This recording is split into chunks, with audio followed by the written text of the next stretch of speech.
just live off the land really, whatever reserves they've got there they can use, water, and stuff like that. Recycle, try not to buy new. It's a low carbon footprint. It's like nicking a loaf of bread from a shop and stuff like that. I have no idea. Living off the ground, so growing your own vegetables, living outside, not using packaging, that kind of thing, I would say. Living like a bushman, really. I get a lot of stuff out of skips and rubbish bins and just reuse stuff and grow my own as well on allotments and stuff like that, you know. Well, a lot of us want to live outside on the land, outdoors, and learn to live low impact, making your own structures, basically growing your own food and being in harmony with the natural ecosystem. And this is like a training school for us to learn how to, like, you know, a lot of us have never lived outside before. I've never lived outside, and this is like a journey into that. I think what seems to be happening is that eco-villages are springing up throughout the United Kingdom, and groups of young and old enthusiastic people are deciding that they no longer want to be part of a system which they don't agree with because it doesn't apply to their principles. And so a great way to do that is the land, because the land provides all the basic things that you need in order to live without having to contract with or get involved in this system of money and taxes and all the rest of it. Everyone kind of does a bit of everything here. I ensure cob gets done, and if people don't, and occasionally if people leave their plates dirty, I just smash them, which is always good. All of this is donated, all of it, really. The tarps donated, the wood donated, all the blankets that insulate our houses are donated, our food's donated. Am I missing anything? Donated, everything's donated, yeah. We kind of make a principle of not buying anything. Yeah, I promise you, check it out. The Dalai Lama eats bloody meat, for God's sake. Dalai Lama does not eat meat. He does eat meat. Now, what I'm cooking is a borscht, and this is some sort of recycled Chinese stuff, and this is just some sort of fried cabbagey thing. But we have a bit of avocado over there, a bit of sort of guacamole dipped together with it. And all our food obviously comes out of the skips. Local supermarkets, they have sell-by dates on their food because they're obliged by law to throw away perfectly good food. So we go every night with different people.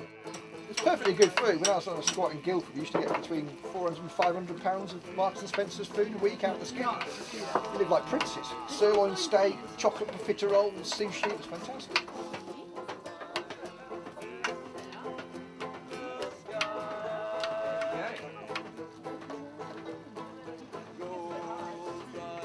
Then you just wet it.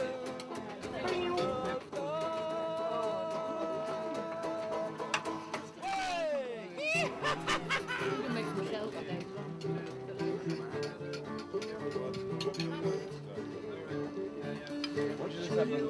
Whatever the day got piled up on the floor and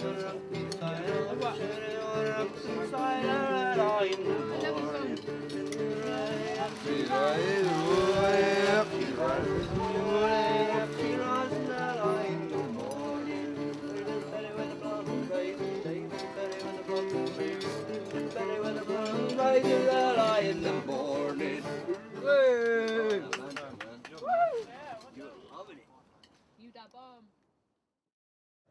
And the reason I'm kind of here is I kind of gradually became dissociated from normal society.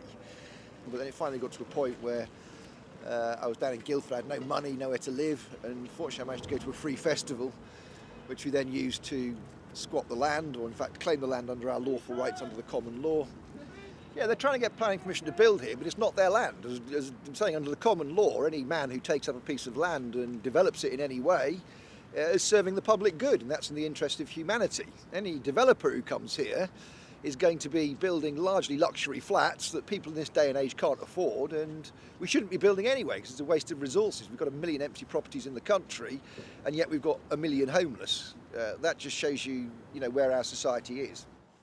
So I'm pretty much here permanently. If they can't try and take us off here, I'm going to defend my ground basically, and they're going to have to literally drag me off. the notion of common law isn't like legal law, from what I can understand of it. It's something which is unwritten and is kind of a law of the universe, if you like. It can't be proven that it exists either one way or the other. There's like lots of different positions. Some people don't want the property, but then again, they want the site to be developed, just not with that particular property. Some people don't want the site to be developed at all.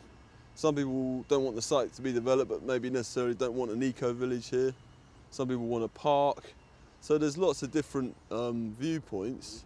And one of the nice things that we do all the time just passively is just having the place open so that if someone walks by and goes, oh, I fancy going around that place, they can, they're free to do it. Whereas before it was locked and they couldn't get in. And people do come around and they love walking around here, they do. They feel like they're in the countryside. Everyone says, God, the minute I step in here, I don't feel like I'm any more in the city. It's like, that's an awesome thing to be able to do, and we should all be free to do it. Well, I didn't know anything when I first came here about the eco-village, but having been here 3 months, I've got to know a few of them. It's a very transient community. People come and go all the time. Well, the immediate protest is about the building of the flats there, but their major protest is they want a society that lives without money. It's a bit hypocritical because they live off the state while they're doing that, so perhaps needs must. On dole payday we get quite a few of them in here, shall we say. I can't put it any different than that.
That's how you got to do it, man.